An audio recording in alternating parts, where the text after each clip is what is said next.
Hey, what is good? This is the Convo. I'm Norm, along with Mr. Snow, the one and only Michael Augello, and a buried Chickawaga, New York. Mike, you were at the game last night, a 5-2 Leafs win Oh, over. I wasn't at the. I Oh, you wasn't. weren't? No, no, no, no. Well, I'm The, trying to la- build you up as some kind of hero, Mike. Just go the, along with it. no, just to let everybody know, the last game that I would go to cover is a Leaf game is against Buffalo because I see them here all the time and I usually know the outcome because usually they don't show up. And last night, as opposed to many of the other games, they Come on. actually did. Mike, I'm trying to build you up into some heroic figure. This is social media. It doesn't have to be true. Come on. You had to see the Sabres finally succumb to the Maple Leafs and then wallow your way back through the mountains of snow into Western New York, finding your way home and getting prepped for this show. That was the narrative, Mike. Thanks for destroying it. Yeah, it's like David Duchovny in the X-Files movie going to Antarctica to find Scully. It's like, yeah, no, but anyway. But, Mike, you missed a very good game, according to a lot of people with the team who are on the ice and who have skin in the game. This was one of their most complete games of this season so far. I agree with that. And I did watch it. And I'll say that the talking points that Sheldon Keefe made before the game were completely different from what they usually do before the Sabres. I think they came to the realization after getting bitch slapped 3 times in a row last year, including the Heritage Classic, that Buffalo brings the heat when they play Toronto because it's their version of the Stanley Cup because they never make the playoffs. And Toronto sort of just lollygags around like, oh, we're just going to beat the team. I'm sick of it because these are points that you need to earn. And I made the point yesterday in my column on Hockey Buzz that they've already given away points against Montreal, against San Jose, against Anaheim, against Arizona, and they can't afford to do that in a very tight race in the Atlantic. So against a team that is struggling, they did what they should do. They stepped on their neck and they killed them with 3 goals in the first period. And it's refreshing to actually see that.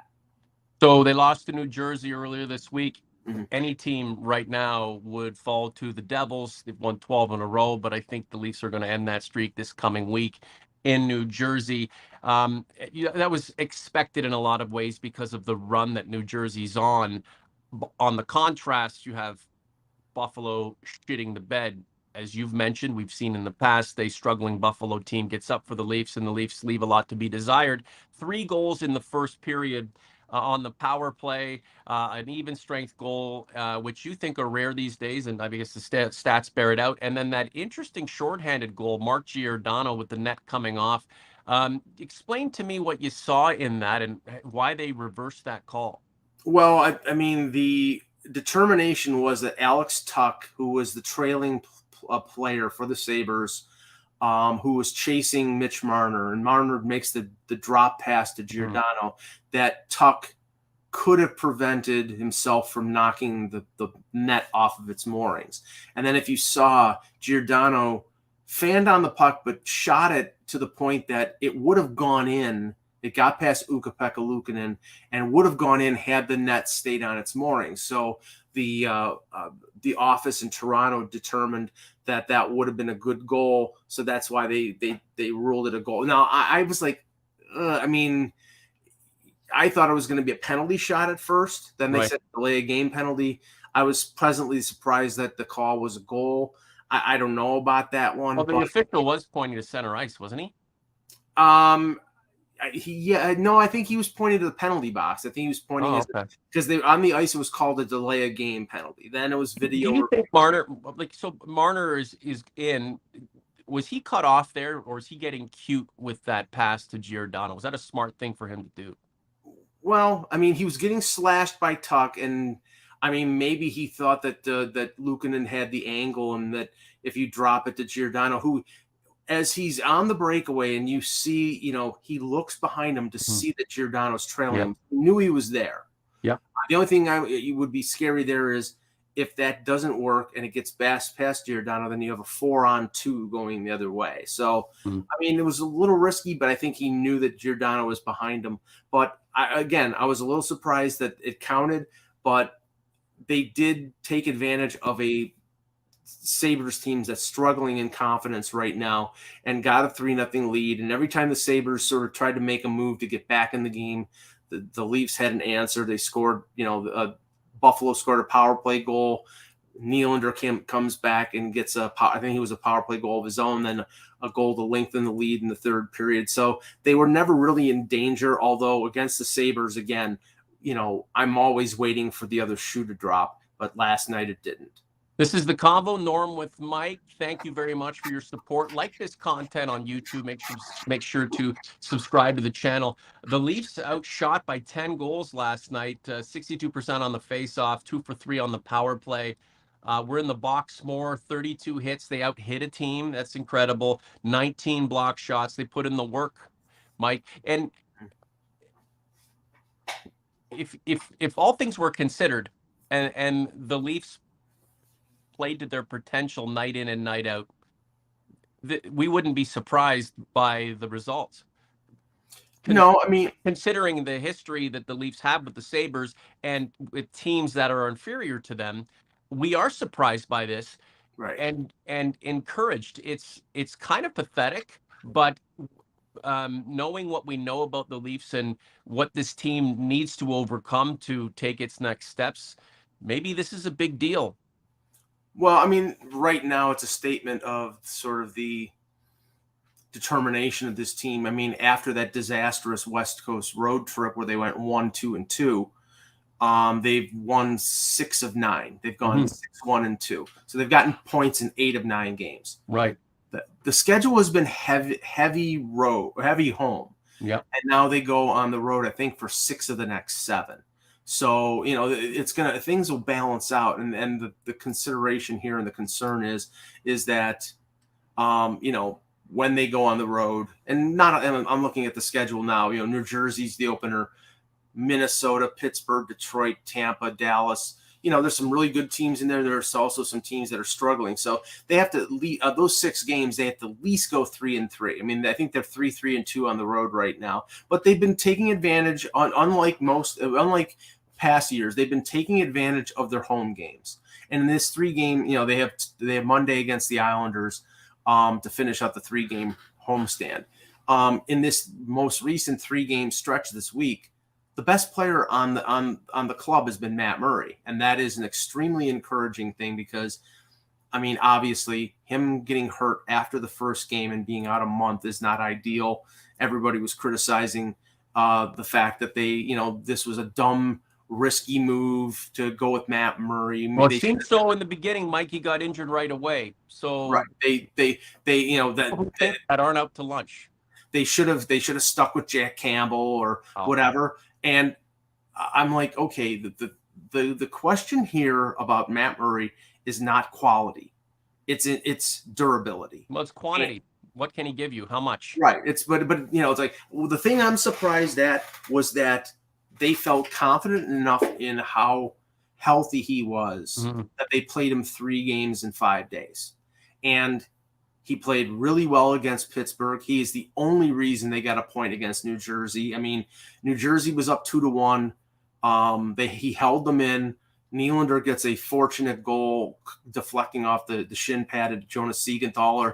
And then, I'll talk about the overtime in a minute. But then last night he was, he made a save late in the first period that normally a Leafs goaltender would give up. It was like with about 15 seconds left to go. I think it was Alex Tuck, and he made a ridiculous pad save. And normally a Leaf goaltender gives that goal up, and that gives the other team the momentum or infuses them with confidence. And Murray didn't allow that to happen. Now, why is it? Because he's skilled, or is it because he has the experience, or a bit of both?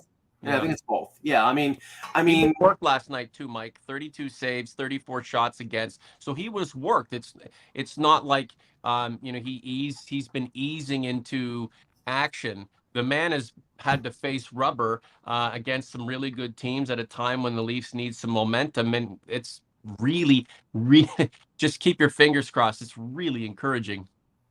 Yeah, no, I agree, and I think that but I think they can't get carried away. I mean, maybe it's just the my feeling of being cautious. So Shalgren should play this week a few games, or Well, yeah, I mean, like, because okay, they have a back-to-back Friday, Saturday on the road at Minnesota on right, Black Friday afternoon, and then they play Saturday night against Pittsburgh. Third time in like 2.5 weeks against Pittsburgh. right. I would play Shalgren one of those games. Now, maybe they said that Samsonov was not available this weekend, but he might be available by next weekend. If he's available next weekend, then he could play one of those two games. Mike, we can't be reticent. We can't be concerned if Eric Shalgren is between the pipes for a game here or there. He looked really good minding things. No, I'm not. These two dudes were I'm. trying to get their shit straight, right? So They have to be thankful that Eric Shalgren played as well as he did in that stretch. But what I'm saying is they may not, they may say, okay, well, we want our two best goalies in there, and the next opportunity for Samsonov to play is in those those back-to-backs. That's what to do. I personally, I would, you've got 3 games Monday, Wednesday, Friday this week. I would play Shalgren one of those games, or I would play Samsonov one of those games. Just not play Murray all these games and lump. I mean, he's hot right now. He's playing really well, but I think you have to still be careful that he doesn't get re-injured. I think one of the things, and throughout his career with Ottawa, with Pittsburgh, he's never played. I don't think he's played more than 50 games. So, I think that it's sort of cooked in the books that you have to sort of take it easy on him. And you want him to be good and healthy when the time comes, which will be in April and May and June, hopefully. And again, it's about the collective. This team is not the full complement right now. It's not playing its best hockey of the season, but 6-1-3 over its past 10, second in the division. We're not inaccurate or naive to expect that the Bruins will reduce their level of play, and the Leafs may get a little bit of an opportunity to overcome them, but then fend off the Panthers and the Lightning too. It's a collective, Mike, and to have a 1C in Shalgren, I've been impressed with his play, and I'm happy that you can go to a guy like that. Where in last year, when there was an issue, it's holy shit, if Michael Hutchinson ends up in the net, it's a really demoralizing thing for the guys ahead of them. Shalgren's done a really, really nice job in being there. That said, ideally, to have Samsonov and Murray as your tandem, both healthy, both happy, both effective, that's the key. Mike, the Leafs are 7th in the league on the power play. We've talked in episode after episode about how the power play has stunk, or it's been all world. You made a comment to me that, you're not exactly concerned about it, but we should keep an eye on the fact that the Leafs are scoring more with the man advantage than they are 5-on-5. Can't this team satisfy you in any way, Michael? No, it's not that. It's just the fact that, I mean, their 5-on-5 numbers were amongst the best in the league last year, and they're not this year. I mean, if you look at Austin Matthews, I mean, I think he led the league in 5-on-5 goals, and this year he's got 8 goals and 6 are on the power play. So I'm not saying, hey, you need the damn Rocket Richard Trophy winner, just not living up to the hype. John Tavares has 10 goals, 6 are on the power play. I mean, you need your forwards to score 5-on-5. Now, so I mean, they're setting themselves up for playoff success, because that's how you score your goals in the postseason. Well, but you also need to score to even stretch. I mean, I think it's a delicate balance. You need to take advantage of limited power play opportunities when it comes to the playoffs, but you also need to score 5-on-5. I mean, last night they got a goal from Kyle Yarncroke, but their bottom 6 really isn't producing that well. I mean, that's been a problem all season, Mike. Yeah, the fourth line of Malgin, Aston Reese, and Kampf created a few scoring opportunities, but they didn't cash in. the third line. Yarncroke got a goal. Engvall had a nice assist on that goal. But, basically that third line is not really made any kind of big footprint. And they're playing Pontus Holmberg, a rookie, up the middle on that line. So, right now, and I think one of the concerns, and Sheldon Keefe even talked about it yesterday, Nick Robertson hasn't played in, I think, a week and a half. They say he's doing great in practice, and he's hustling his ass off, and he's trying to get back in the lineup, but they're not using him right now. And honestly, it's like when you have a player who's a young player who I think they need to play, and if they're not going to play at the NHL level, then they should play at the AHL level. He should be sent down to the Marlies to at least get some games in, and then if he's needed to be brought up and played, then he's ready to go. Instead, he's sort of just like, he's going through the motions. He's practicing with NHL players, but I don't know how valuable that is compared to actually playing in games. A team that wins a championship has 4 lines. Obviously, the top 2 are the heavy lines. Those are the ones that score in terms of offense. But the third and fourth line should be heavy for different reasons.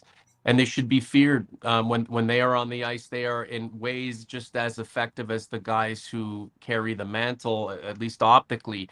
This Leafs team leaves a lot, and I've used this phrase, a lot to be desired on the back end. And again, because it's a bit of a revolving door and a bit of a carousel with guys mix and match. How is Sheldon Keefe like a certain player playing on the third line as opposed to the fourth? And if he's not producing, then he's demoted, then he's brought back up.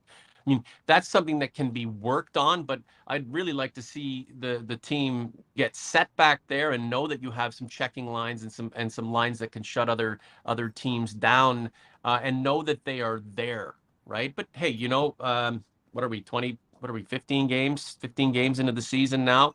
If there's a time to reconfigure things and analyze things and experiment, now is the time. The Jake Muzzin experiment in Toronto may be coming to a hapless, unfortunate, sad end here, Mike. I don't know what else to say about this guy, other than, it might be time to have a chat with his wife and his agent and make an announcement. Well, an announcement's not going to be made this year. It came out early in the week that he was on long-term injury indefinitely, that he has a cervical spine injury, and that it's going to be medically reviewed in, I think they said late February, which coincidentally is just before the trade deadline. So, they'll check. I don't expect there could be any change. I expect that he's going to be out for the season. I know Pierre LeBrun, when the announcement came, said, he went to see a specialist in California. He's got a young family. But Dubas said and he's saying the right things. He's got a young family. He's had a history of concussions, neck injury, shoulder injury. He's been a warrior. He's played a lot of games, a lot of tough games for LA and Toronto. So, the problem is that this team, the defenseman that they need is Jake Muzzin. Right. And Jake Muzzin's not going to be available. So what they're going to have to do before the deadline is find another Jake Muzzin or find Luke Shen. What's that? Luke Shen. No. Luke Shen couldn't shine Jake Muzzin's shoes. There you go, Masidakis out of the Windsor, Detroit. There you go, buddy. Luke Shen is a Luke Shen is a bottom pairing defenseman, and not a bad bottom pairing defenseman. I think he had 12 hits against the Leafs on. The Leafs need another bottom pairing defenseman, like right. That's the whole point. This team needs top 4 defensemen, and the question is, will they be able to get one? I had a discussion with someone who said, well, I don't think they can get a top 4 defenseman, so maybe they should go out and get a forward because, they always have a problem scoring in the playoffs. And that's a valid point, but honestly, I don't think that with this defense, with Sandin, Liljegren, Justin Hall, Jesus, playing in a top 6. Did you call Justin Hall Jesus? No, I said that was an expletive. God forbid that they have to play Justin Hall in the top 6. If they have, if that's boy. their defense going into the playoffs, I don't think it's a question of whether they can win a round or not. I think they have to upgrade their blue line. Jordy Ben might be able to play for them in the top 6 in a playoff scenario because he's actually a physical defenseman, but they need depth. But what they need more than anything is somebody who can fill Muzzin's shoes in a top 4 role. Right now, they have a 39-year-old Mark Giordano playing in a top 4 role. He was meant to be a bottom pairing guy. And That scares me, Mike. I mean, that scares me. He's been good. He's been available, but he's 39 and he's doing more than what was expected of him originally, which we're appreciative of. And it's amazing to see the great Mark Giordano wearing the blue and white flexing. However, he's 39 and geez, there's a long grind ahead. Yeah, and he's got from what I'm looking at right now, he's got the best plus minus on the team at +6. So he's played well for them. He's played big minutes for them, but I don't think that's sustainable. I think as the season goes along, even though he may be a physical freak, somebody as the season goes along, you're going to break down. I think they need to have him on the bottom pairing. If he's gonna caretaker like one of the younger defensemen and cover for their defensive inefficiencies, that's fine. But you need, once you have Brody back, you have Riley, you have Brody, then whoever is your next, if it's Liljegren, I think he's capable of playing top 4 minutes. But right now you have a 1, a 2, and a bunch of 5s and 6s, and that's not going to win you anything. I've been impressed with Jordy Ben. How many games now? 4 games. 3 or 4. He has not looked out of place. No, but he hasn't done too much. He's done just enough. The thing with him though is he's another one of those bottom pairing defensemen, right? So when TJ Brody, as we've talked about, when TJ Brody comes back, what do you do with Jordy Ben? Do you like Justin Hall? You can't just say get out of here now. I mean, sure you can. They're all in on him. Sure you can because he's hideous. But okay, but this is the thing. What I think will happen is because before Brody got hurt, they had split Riley and Brody. Riley with I think first they had it with Ben, but they had Riley with Liljegren, that worked for a while. They had Brody caretakering Justin Hall, splitting up that main number 1 pairing and having them sort of like making those pairings better. I mean, ideally you want Riley and Brody playing together because they could play 24, 25 minutes of high level defense. That's not good. Mike, sorry, just to interject. Mike, he doesn't think Riley's a number 1. He's this team's number 1. Okay. Jesus Christ. I mean, I swear to God, it's like everybody's like, well, Riley's not really a number 1. He's the number 1 that you got. It's Justin Christ. But I'm sorry. It's just like the sort of attacking of Morgan Riley. It's like, honestly, I don't think there may be. He's a top 15 defenseman in this league. He is. Now, does he have a big shot? No. Is he overly physical? No. He's extremely mobile. He's an offensive defenseman. He's gotten better defensively. He's the number 1 defenseman that you got. And if all of a sudden he's gone, you're going to feel it. I mean, that's like, and the thing is, Mike V, thanks for the comment. Thanks for the support. How the fuck is Morgan Riley a pincushion in any which way, shape, or form? Like, what has he done that has been, like, how is he a pariah? What has he done that has made the fan base upset? What moment in this is in his career is he still trying to live down? You got me. Like Justin Christ, it doesn't make any sense. No, Morgan Christ, I like that one too. Morgan Christ. Yeah, no, I just I don't know. I don't understand it. It's like I mean, you could say that you attack the ones you love, or you attack the ones that are there. I mean, I don't get it. I mean, I think this team should be, Morgan Riley, in all likelihood, is going to, with this 8-year deal, is going to probably break every defensive scoring record on the Leafs. He's going to break Corey Salming's records. He's 389 career points, 673 career games. He wasn't getting as many points in the early part of his career, but he's been with the team now, 10 years? 2012 draft, yeah. 2012 draft. So he's has been the definition of a stalwart, right? He's been the definition of a stalwart. He is not the problem. Whether he's a 1 or 2, sure, he might be a 2 or somewhere else, but as you've mentioned, he's a 1 on this team. When TJ Brody comes back, that's going to make us feel better. It's what to do about Jordy, Ben, Rasmus Sandin, Justin Christ, and all these guys. Let's not keep calling him Justin Christ. No, that gives him too much credit.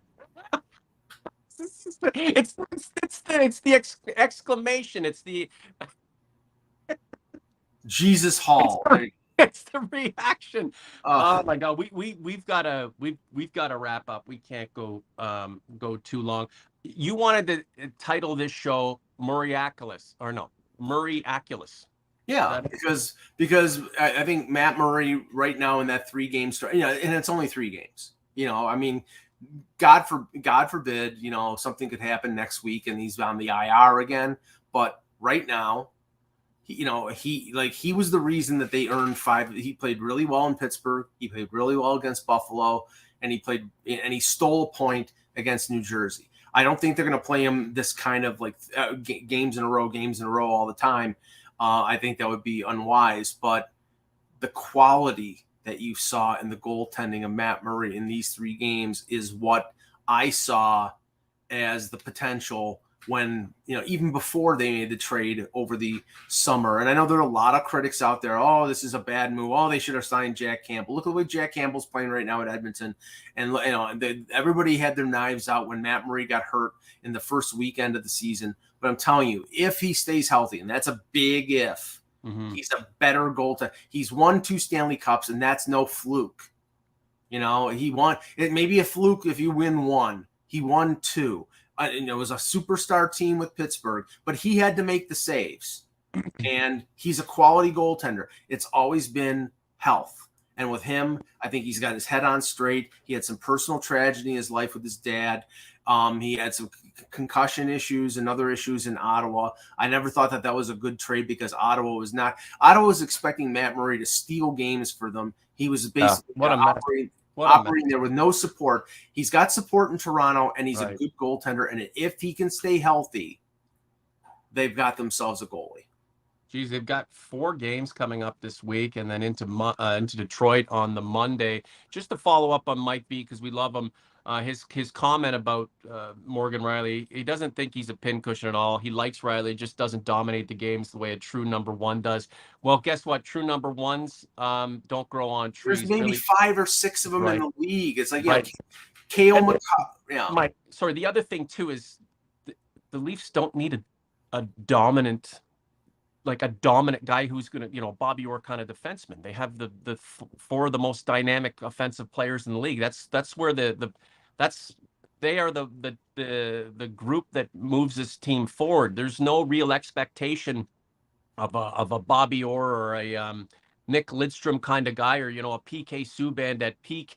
There's no expectation of a guy like that to have to lift this team, right? Rielly is just a competent guy, and he picks up a ton of points. But again, if the team was more balanced in terms of, okay, well, you've got a couple of big shot defensemen, you've got some, a decent crew of offensive players, and there's balance without the heavy scoring. Sure, you'd want a guy who can take over the game, but he doesn't need to do that, right? And I'm not saying they wouldn't like to see him rush from end to end at some time and then punish somebody a la Dion Phaneuf. But it's not required in the way this team is composed. You know what I'm saying? What they need is more. They need 2 more Morgan Rielys. Is what they need. They need another or 2 more TJ Brodys. They are right now, as currently constituted. With a healthy Jake Muzzin, they were short 1 top 4 defenseman. Now they're short 2 top 4 defensemen, and maybe a Liljegren can step in, but playing Justin Hall in a top 4 role is going to kill you. And that's what I'm saying. It's like if he's a bottom pairing guy and you can limit his minutes, fine. But I'm telling you right now, if they have him playing on a second pairing in a playoff scenario, he will screw you. Well, that's won't be his fault. No, it's the organization. I'm not saying it's his fault. I'm saying it's the organization realizes his limitations, and right now they're in a position without Muzzin that they have to play Justin Hall in a top 4 role and play him 20 minutes a night. They need to get him down to 13 or 14 minutes.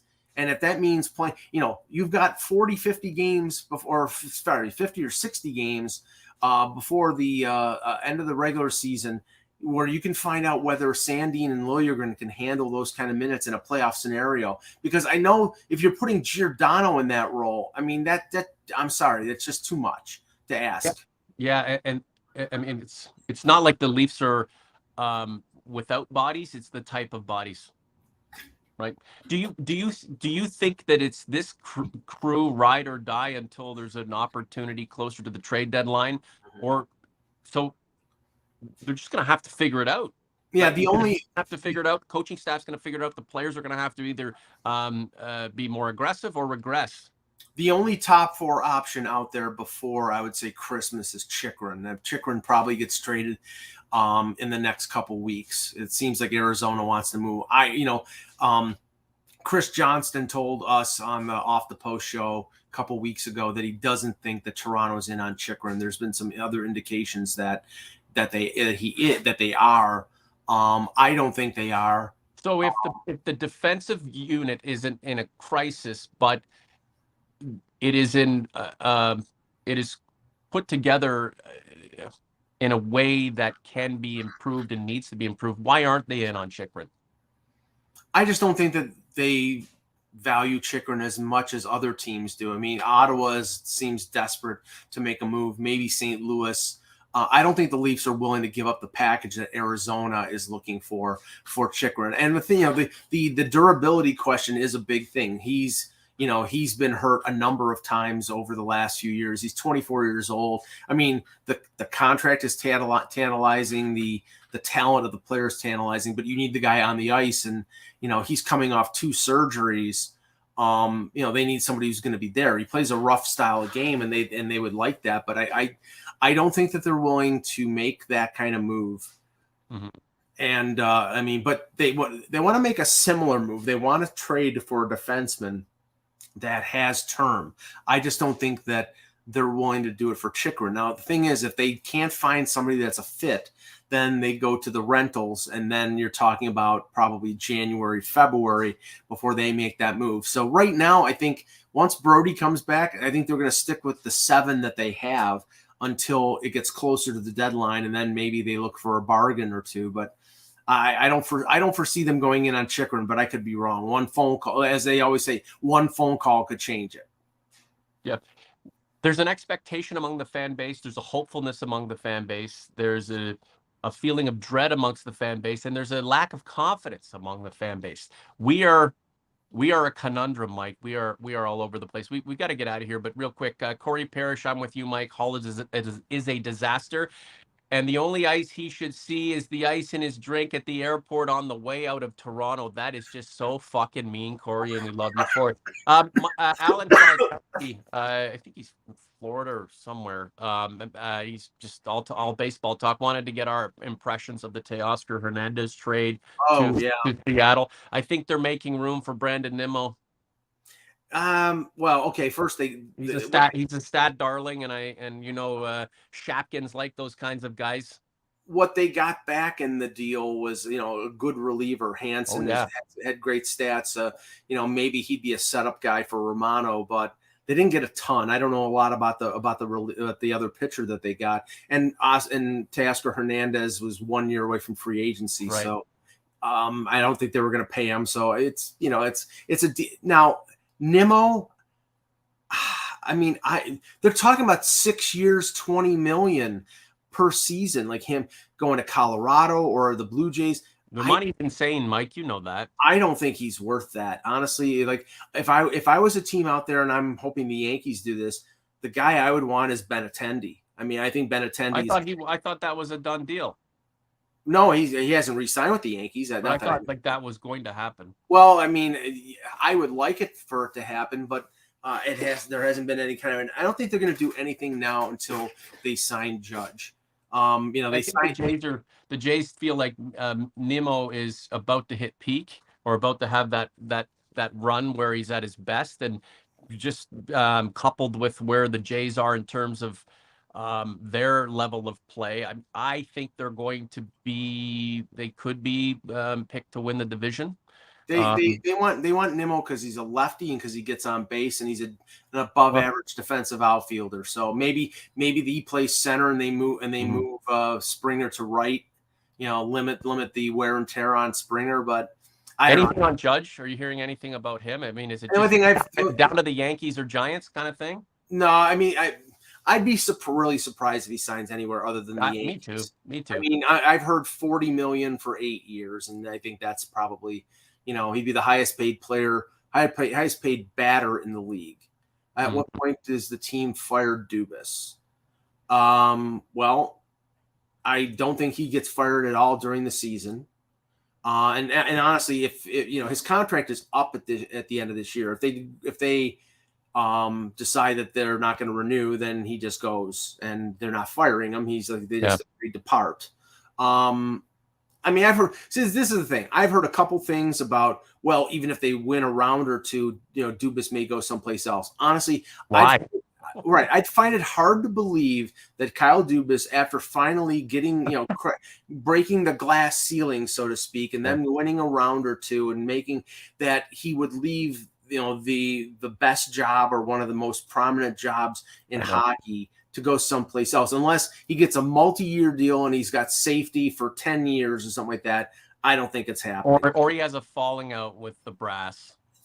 Yeah, I don't know. We know that Brian Burke's hanging around, so I'm looking for another gig.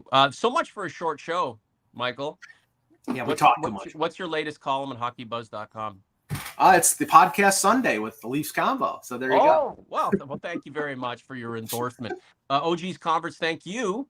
Make sure to like the content, subscribe to the channel. When I post the link to our podcast on Apple Podcasts, Google Play, whatever, make sure to like that too, or listen to that, subscribe to that. We appreciate your support. Let your friends know what we're up to, and that we do a show from London and Buffalo every week, Sunday morning. Sometimes it's a bit earlier, sometimes it's around 10. So you just got to kind of get up, have your coffee, and be ready. Okay, big week for the Leafs ahead. Hopefully it's a positive one, and we'll talk about it in 7 days. For Mike, I'm Norm.